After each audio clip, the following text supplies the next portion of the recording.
I don't know about being quote unquote gaslit Arlo. However, I could definitely say I look back with this as well as Sonic movies for different reasons, and it also includes other ones I've seen recently, like the Mortal Kombat reboot, also transgender ones like Free Guy.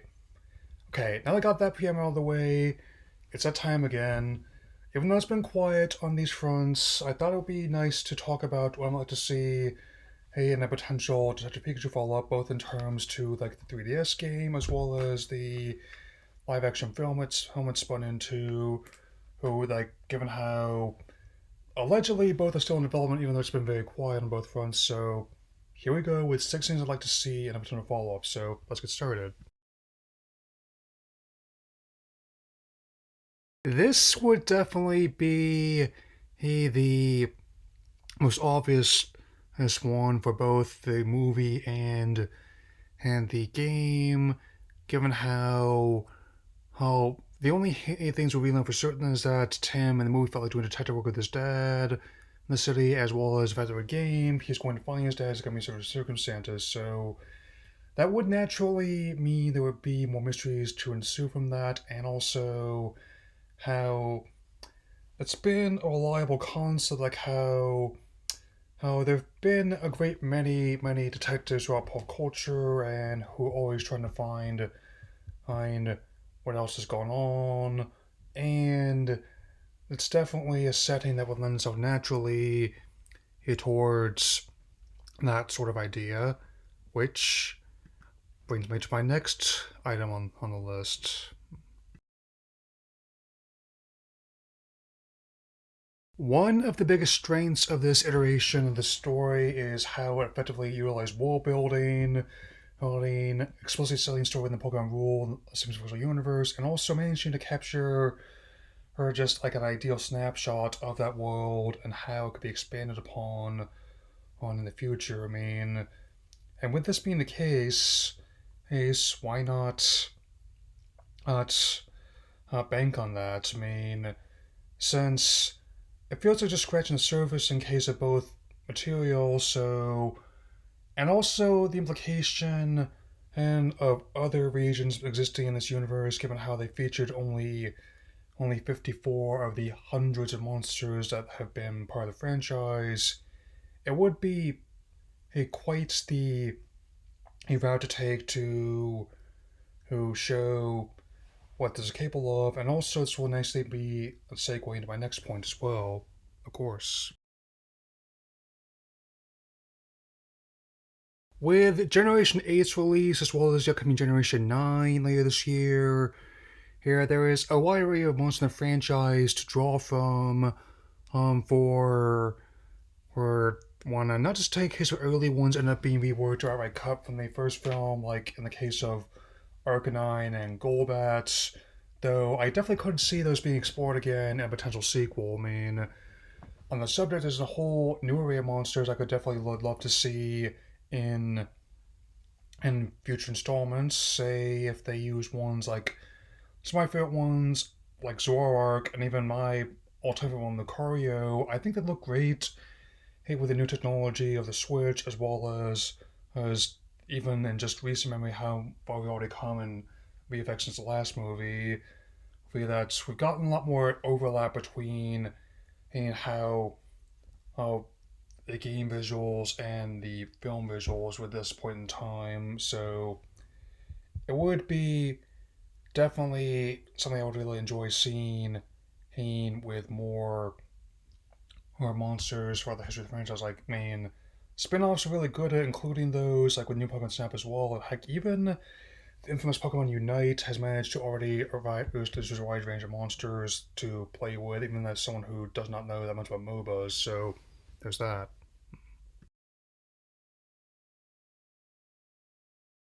This one is definitely going to be featuring details from both the game and the movie, and in both cases where the late information is delivered to us into different ways, but even with that in mind, the one constant is that it's clear that here that Tim is purely motivated by finding out the truth about his father and how quite an impact on his life, and which also drives every decision he makes in the story.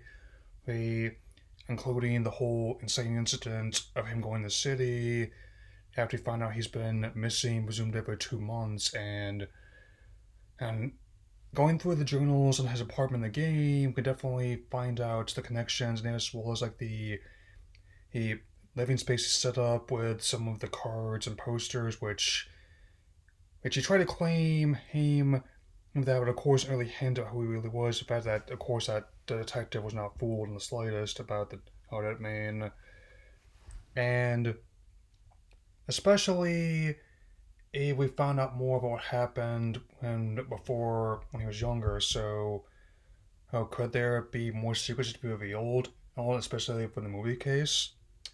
Okay, admittedly, before we find out about his old lady Hitty passing, we don't hear much beyond his grandmother saying she had to see the doctor, it couldn't wait. Well, what if that doctor was Dr. Laurent? That's definitely going to be tied into my number one point, as well as a as the next two ones. But to mean, admittedly, she could take part in genetic experiments since they don't specify what the illness was, and if it did cure her, she may well be unrecognizable. I mean, and if she was to appear on screen beyond that photograph, my first choice to play would probably be Zazie Beetz. I mean, he's another Deadpool alumnus, so there's that. She's also really good at Atlanta too, so definitely check that show out if you get a chance. As I've stated, the decision to explicitly set a spin-off in the same visual universe as the main franchise was definitely a very good one on the effort of both the Japanese and Western sides of the creative team, especially given how this also presents the opportunity for more connections in a potential follow-up. I mean, say, and not just in terms of actual connecting in these universal special promotions, but how how other worlds reacted to the incident and in Rhyme City, or how the many Easter eggs that have been already been introduced and those can be followed up upon in one sequels. Also helps that even the solo connections that we seem to work, given how the stadium cameo didn't especially state that was Asher Red taking the field, but rather male Pokemon trainer, as even shown in credits, which also connects to things like Smash Brothers if they want to go that route. And I will say that the one connection I would not mind playing with, yeah, there's definitely going to be what's actually could be my most wanted idea for any follow up to the first. So, yeah.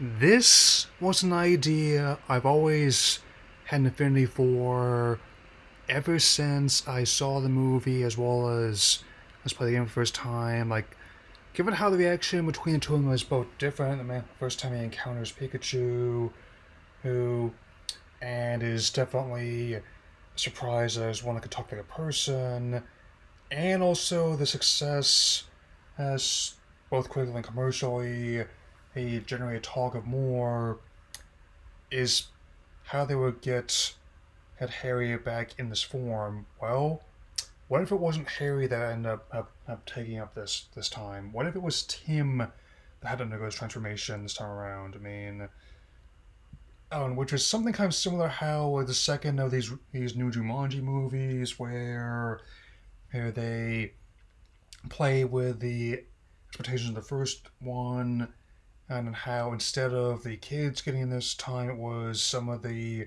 old folks that are having to take care of that got in those bodies.